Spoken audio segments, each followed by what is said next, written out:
Hello दोस्तों, स्वागत है आपका हमारे चैनल यूपी एग्ज़ाम क्विज़र में। दोस्तों, आज के वीडियो में हम 12 जून से संबंधित उत्तर प्रदेश करंट अफेयर और इसके अलावा यूपी एग्जाम्स के लिए मोस्ट इंपॉर्टेंट करंट अफेयर के क्वेश्चंस को डिस्कस करेंगे और हर एक क्वेश्चन से रिलेटेड आपको फैक्ट भी बताएंगे। और वीडियो के अंत में हम आपसे एक क्वेश्चन भी पूछेंगे जिसका जवाब आपको कमेंट बॉक्स में देना है। और अगर आपको इसकी PDF डाउनलोड करनी है तो आप हमारे टेलीग्राम ग्रुप से इसकी PDF डाउनलोड कर सकते हैं। टेलीग्राम ग्रुप की लिंक आपको वीडियो के डिस्क्रिप्शन में मिल जाएगी। तो चलिए शुरू करते हैं। आज का सेशन शुरू करने से पहले हम कल के क्वेश्चंस का रिवीजन करते हैं। पहला क्वेश्चन है, हाल ही में किस राज्य के मुख्यमंत्री ने राज्य की सभी आंगनबाड़ी कार्यकर्ताओं को स्मार्टफोन उपलब्ध कराने का निर्देश दिया? इसका जो करेक्ट आंसर है वो है ऑप्शन नंबर ए, उत्तर प्रदेश। अगला क्वेश्चन है, महामारी में बेहतर प्रबंधन हेतु प्रदेश में किस जनपद को प्रथम स्थान प्राप्त हुआ है? इसका जो करेक्ट आंसर है वो है ऑप्शन नंबर डी, महोबा। अगला क्वेश्चन है, किस वर्ष 2021 का nature TTL photographer of the year पुरस्कार जीता? इसका जो करेक्ट आंसर है वो है option number C, Thomas Vijayan ने। अगला क्वेश्चन है, नवीनतम जनगणना के अनुसार लेह जिले और पूरे देश में कितने 2 कूबड़ वाले ऊंट दर्ज किए गए? इसका जो करेक्ट आंसर है वो है ऑप्शन नंबर सी, 298। अगला क्वेश्चन है, असम सरकार ने वार्षिक भारत रत्न और पद्म पुरस्कारों को दोहराने का फैसला किया है, जिसमें पुरस्कार विजेताओं के लिए कई लोग शामिल हैं। हर वर्ष कितने लोगों को असोम श्री की भेंट की जाएगी? इसका जो करेक्ट आंसर है वो है ऑप्शन नंबर सी, 10। अगला क्वेश्चन है, जीवाश्म वैज्ञानिकों के अनुसार ऑस्ट्रेलिया के बाहरी इलाके में खोजे गए पृथ्वी पर घूमने वाले सबसे बड़े डायनासोर का उपनाम क्या है? इसका जो करेक्ट आंसर है वो है ऑप्शन नंबर डी, कूपर। अगला क्वेश्चन है, Jawaharlal Nehru centre for advanced scientific research के वैज्ञानिकों ने एक ASN बनाने का दृष्टिकोण तैयार किया है। ASN में N का क्या अर्थ है? इसका जो करेक्ट आंसर है वो है ऑप्शन नंबर बी, नेटवर्क। अगला क्वेश्चन है, हाल ही में नौसेना संचालन महानिदेशक के रूप में किसने पदभार ग्रहण किया है? इसका जो करेक्ट आंसर है वो है option number B, Rajesh Pendharkar. अगला क्वेश्चन है, जून 2021 में कौन अली मबखौत और लियोनल मेसी को पछाड़कर वर्तमान पुरुष खिलाड़ियों में दूसरे सबसे अधिक अंतर्राष्ट्रीय गोल करने वाले खिलाड़ी बन गए? इसका जो करेक्ट आंसर है वो है ऑप्शन नंबर ए, सुनील छेत्री। और दोस्तों, अब हम शुरू करते हैं आज का सेशन। आज का पहला क्वेश्चन है, हाल ही में उत्तर प्रदेश कैडर के किस पूर्व IAS अधिकारी को चुनाव आयुक्त नियुक्त किया गया है? ऑप्शन नंबर ए है अनूप चंद्र पांडे, बी है कमल त्यागी, सी है मोहन कुमार और डी है राजवर्मन। इसका जो करेक्ट आंसर है वो है option number A, Anup Chandra Pandey. Uttar Pradesh cadre के IAS अधिकारी जो कि सेवानिवृत्त हो चुके हैं, अनूप चंद्र पांडे को 8 जून 2021 को चुनाव आयुक्त नियुक्त किया गया है। अनूप चंद्र पांडे का जन्म 15 फरवरी 1959 को पंजाब के चंडीगढ़ में हुआ था। उन्होंने मैकेनिकल इंजीनियरिंग में बैचलर की डिग्री हासिल की है। वे 1984 बैच के IAS अफसर रहे हैं जो 31 अगस्त 2019 को सेवानिवृत्त हुए। उत्तर प्रदेश के चीफ सेक्रेटरी रह चुके सेवानिवृत्त IAS अनूप चंद्र पांडे 37 वर्षों तक यूपी में अलग अलग पदों पर रहे हैं। तो दोस्तों, ये क्वेश्चन भी मोस्ट इंपॉर्टेंट है, आपको अच्छे से ध्यान रखना है कि जो उत्तर प्रदेश कैडर के IAS अधिकारी हैं जो कि सेवानिवृत्त हो चुके हैं, अनूप चंद्र पांडे, इन्हें चुनाव आयुक्त नियुक्त किया गया है। और दोस्तों, वर्तमान में जो मुख्य चुनाव आयुक्त हैं वो कौन है? तो आपको अच्छे से ध्यान रखना है, वर्तमान में सुशील चंद्रा मुख्य चुनाव आयुक्त हैं। और दोस्तों, जो चुनाव आयोग है उसमें एक मुख्य चुनाव आयुक्त होता है और 2 चुनाव आयुक्त होते हैं। और वर्तमान में अनूप चंद्र पांडे और राजीव कुमार, ये 2 चुनाव आयुक्त हैं। तो ये भी आपको अच्छे से ध्यान रखना है। और यहाँ पर आप इमेज में देख सकते हैं, ये हैं अनूप चंद्र पांडे जिन्हें चुनाव आयुक्त नियुक्त किया गया है। हाल ही में उत्तर प्रदेश में कहां पर स्टार्टअप का उत्कृष्टता केंद्र स्थापित किए जाने की घोषणा हुई? ऑप्शन नंबर ए है आगरा, बी है कानपुर, सी है नोएडा और डी है लखनऊ।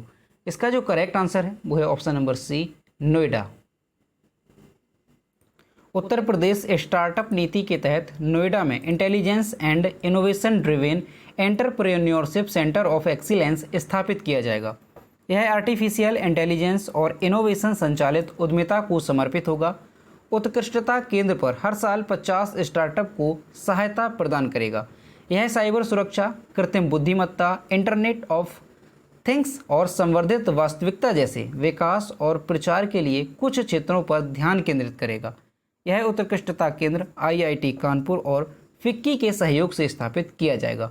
तो दोस्तों ये क्वेश्चन भी इंपॉर्टेंट है, आपको अच्छे से ध्यान रखना है कि ये जो उत्कृष्टता केंद्र है नोएडा में स्थापित होगा और आईआईटी कानपुर और फिक्की के सहयोग से ये स्थापित किया जाएगा। अगला क्वेश्चन है, हाल ही में किस राज्य सरकार ने मेरा गांव स्वच्छ गांव अभियान शुरू किया? ऑप्शन नंबर ए है उत्तर प्रदेश, बी है हरियाणा, सी है पंजाब और डी है बिहार। इसका जो करेक्ट आंसर है वो है ऑप्शन नंबर ए उत्तर प्रदेश।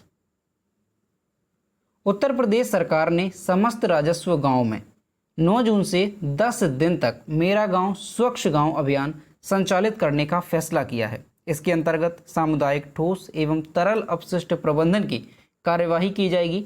अभियान के तहत प्रत्येक राजस्व गांव में ठोस कचरे का प्रबंधन करने के लिए कंपोस्ट पिट व तरल अपशिष्ट प्रबंधन के लिए सोख्ता का निर्माण कराया जाना है और प्रत्येक राजस्व गांव में प्लास्टिक कचरा एकत्रीकरण केंद्र भी बनाया जाएगा। और ये जो अभियान है वो 9 जून से 18 जून के बीच संचालित होगा। तो दोस्तों आपको ध्यान रखना है कि मेरा गांव स्वच्छ गांव अभियान किस राज्य सरकार ने शुरू किया है? तो उत्तर प्रदेश सरकार ने इसे शुरू किया है।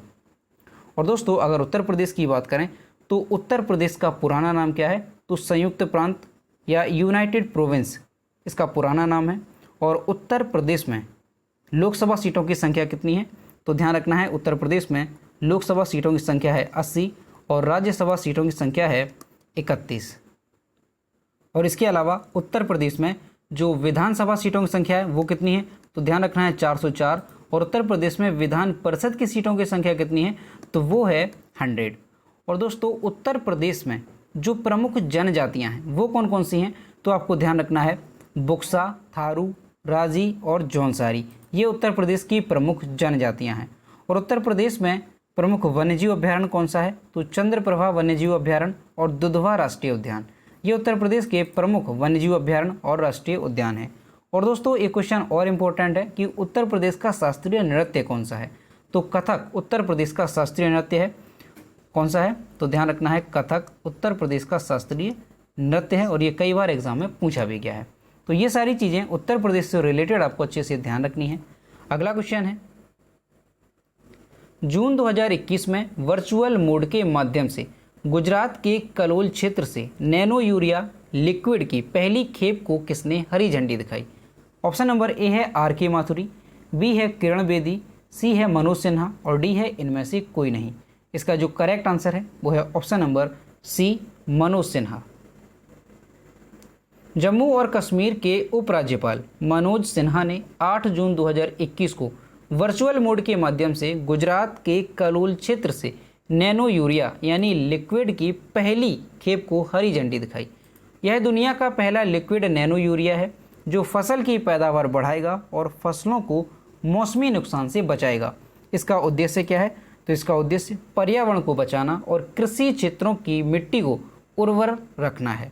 तो दोस्तों आपको अच्छे से ध्यान रखना है कि दुनिया का जो पहला लिक्विड नैनो यूरिया है इसकी पहली खेप को हरी झंडी किसने दिखाई है? तो आपको ध्यान रखना है कि जम्मू और कश्मीर के उपराज्यपाल मनोज सिन्हा ने 8 जून 2021 को इसकी वर्चुअल मोड के माध्यम से गुजरात के कलोल क्षेत्र से हरी झंडी दिखाई है। और दोस्तों अगर जम्मू कश्मीर की बात करें तो जम्मू कश्मीर में जो प्रमुख बांध हैं वो कौन कौन से हैं? तो ध्यान रखना है बगलिहार बांध, ये चिनाब नदी पर है, दुल्हस्ती बांध ये भी चिनाब नदी पर है और उरी द्वितीय बांध ये झेलम नदी पर है। और जम्मू कश्मीर में जो प्रमुख राष्ट्रीय उद्यान हैं वो कौन कौन से हैं? तो दाचीगाम राष्ट्रीय उद्यान, सालेम अली राष्ट्रीय उद्यान, काजी नाग राष्ट्रीय उद्यान, किश्तवाड़ा उच्च ऊंचाई राष्ट्रीय उद्यान, ये जम्मू कश्मीर के प्रमुख राष्ट्रीय उद्यान हैं। तो ये सारी चीज़ें जम्मू कश्मीर से भी रिलेटेड आपको अच्छे से ध्यान रखनी है।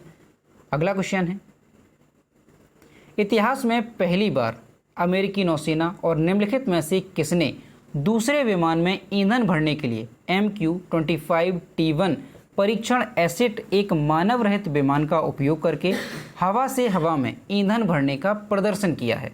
ऑप्शन नंबर ए है लॉकहीड मार्टिन, बी है बोइंग, सी है एयरबस और डी है इनमें से कोई नहीं।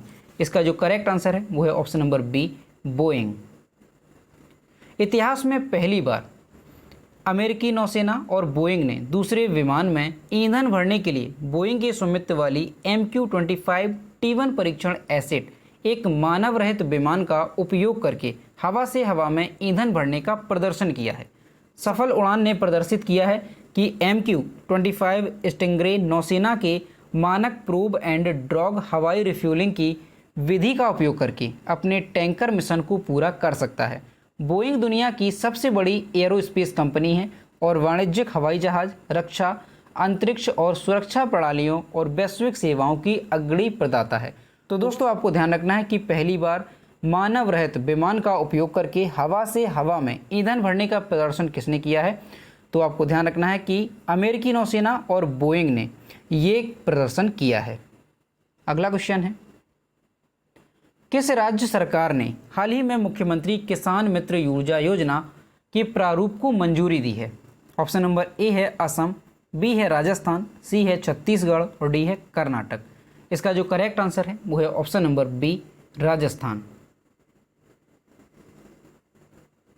राजस्थान सरकार ने हाल ही में मुख्यमंत्री किसान मित्र ऊर्जा योजना के प्रारूप को मंजूरी दे दी है। इस योजना के तहत कृषि उपभोक्ताओं को हर महीने 1000 रुपये अनुदान देने का प्रावधान है तथा इस योजना के तहत राज्य सरकार द्वारा मीटर्ड कृषि उपभोक्ताओं को बिजली के बिल पर प्रति माह 1000 रुपये और अधिकतम 12,000 रुपये प्रति वर्ष का अनुदान दिया जाएगा। इससे प्रति वर्ष 1450 करोड़ रुपए का वित्तीय भार आएगा राज्य सरकार पे। तो दोस्तों आपको ध्यान रखना है कि मुख्यमंत्री किसान मित्र ऊर्जा योजना किस राज्य सरकार ने शुरू की है? तो इसे राजस्थान ने शुरू किया है। अब यहाँ पर राजस्थान की बात है तो राजस्थान के बारे में जानते हैं। ये है मैप में राजस्थान। राजस्थान की कैपिटल है जयपुर। राजस्थान के चीफ मिनिस्टर हैं अशोक गहलोत और राजस्थान के गवर्नर हैं कलराज मिश्रा। और दोस्तों राजस्थान में लोकसभा सीटों की संख्या कितनी है? तो ध्यान रखना है लोकसभा सीटों की संख्या है 25 और राज्यसभा सीटों की संख्या है 10। और एरिया वाइज अगर देखा जाए तो राजस्थान एरिया वाइज पहले स्थान पर है भारत में अगर राज्यों में इसकी रैंकिंग देखी जाए तो, और अगर पॉपुलेशन वाइज देखा जाए तो राजस्थान 7वें नंबर पर है अगर पॉपुलेशन वाइज देखा जाए तो। और दोस्तों जो थार का रेगिस्तान है वो कहाँ पर स्थित है? तो वो राजस्थान में ही स्थित है। तो ये क्वेश्चन भी आपको अच्छे से ध्यान रखना है। और ये भारत का सबसे बड़ा रेगिस्तान है और विश्व का ये 17वां सबसे बड़ा रेगिस्तान है। तो ये भी आपको ध्यान रखना है। और अगर दोस्तों दुनिया में विश्व का सबसे बड़ा रेगिस्तान की बात की जाए तो कौन सा है? तो वो है सहारा मरुस्थल। अगला क्वेश्चन है, निम्न में से कौन सा देश बिटकॉइन को कानूनी मान्यता देने वाला दुनिया का पहला देश बन गया है? ऑप्शन नंबर ए है अल सल्वाडोर, बी है ग्वाटेमाला, सी है जमैका और डी है नेपाल। इसका जो करेक्ट आंसर है वो है ऑप्शन नंबर ए El Salvador. El Salvador crypto currency bitcoin को कानूनी दर्जा देने वाला दुनिया का पहला देश बन गया है। अब तक किसी देश ने इसे अपनी वैध करेंसी घोषित नहीं किया है। अल सल्वाडोर अब आधिकारिक रूप से पहला देश बन गया है जहां बिटकॉइन को किसी भी सौदे के लिए कानूनी करेंसी के तौर पर मान्यता मिल गई है। अल सल्वाडोर की संसद ने बिटकॉइन को 65 की तुलना में 84 वोटों से मंजूरी दे दी गई। तो दोस्तों आपको ध्यान रखना है कि क्रिप्टो करेंसी बिटकॉइन को कानूनी दर्जा देने वाला पहला देश कौन बन गया है? तो अल सल्वाडोर जो है ये क्रिप्टो करेंसी बिटकॉइन को कानूनी दर्जा देने वाला दुनिया का पहला देश बन गया है। अब दोस्तों यहाँ पर जो एक वर्ड है क्रिप्टो करेंसी, तो क्रिप्टो करेंसी होता क्या है?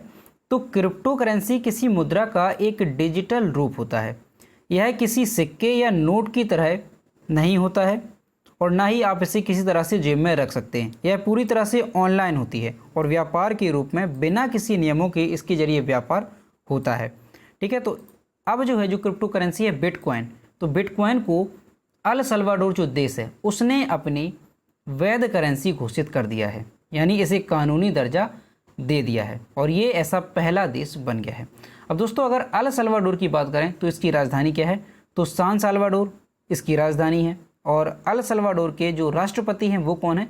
तो मारिसियो फ्यून्स अल सल्वाडोर के राष्ट्रपति हैं।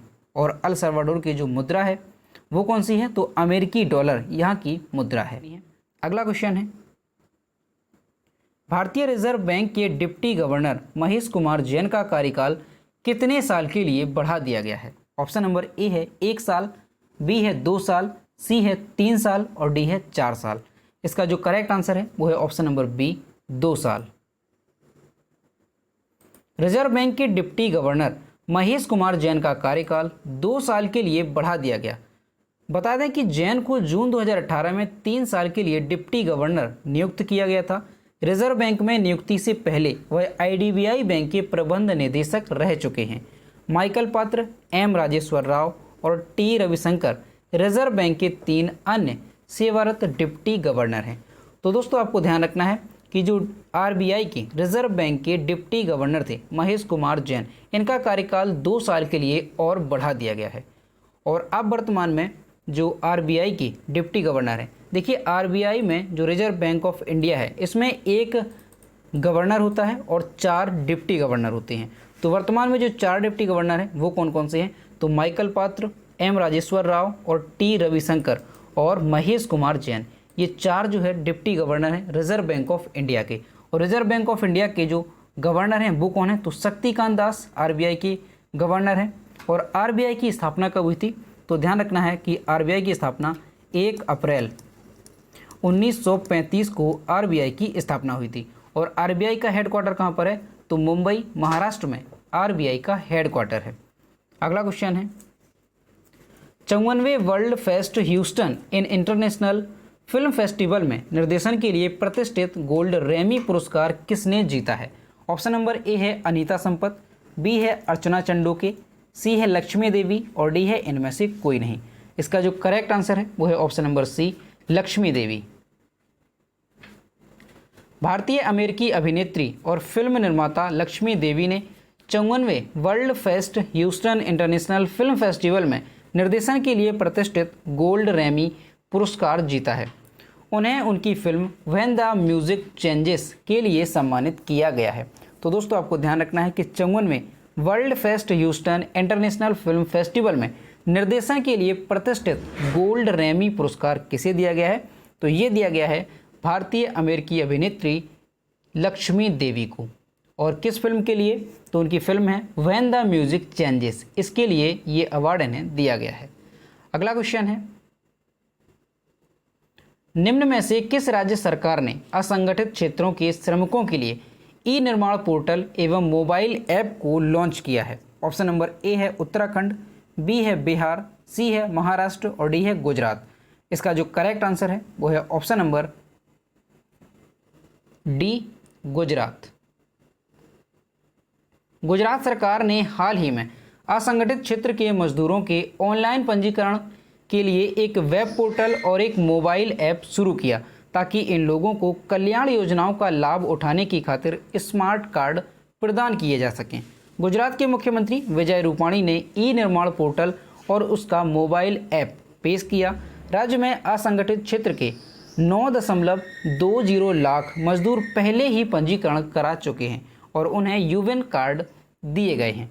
तो दोस्तों आपको ध्यान रखना है कि गुजरात सरकार ने हाल ही में एक ऑनलाइन पंजीकरण के लिए वेब पोर्टल और एक मोबाइल एप्लीकेशन लॉन्च किया है और उस पोर्टल का नाम क्या है? तो ध्यान रखना है ई निर्माण पोर्टल उसका नाम है। अब दोस्तों गुजरात ने ये पोर्टल लॉन्च किया है, तो गुजरात की राजधानी क्या है?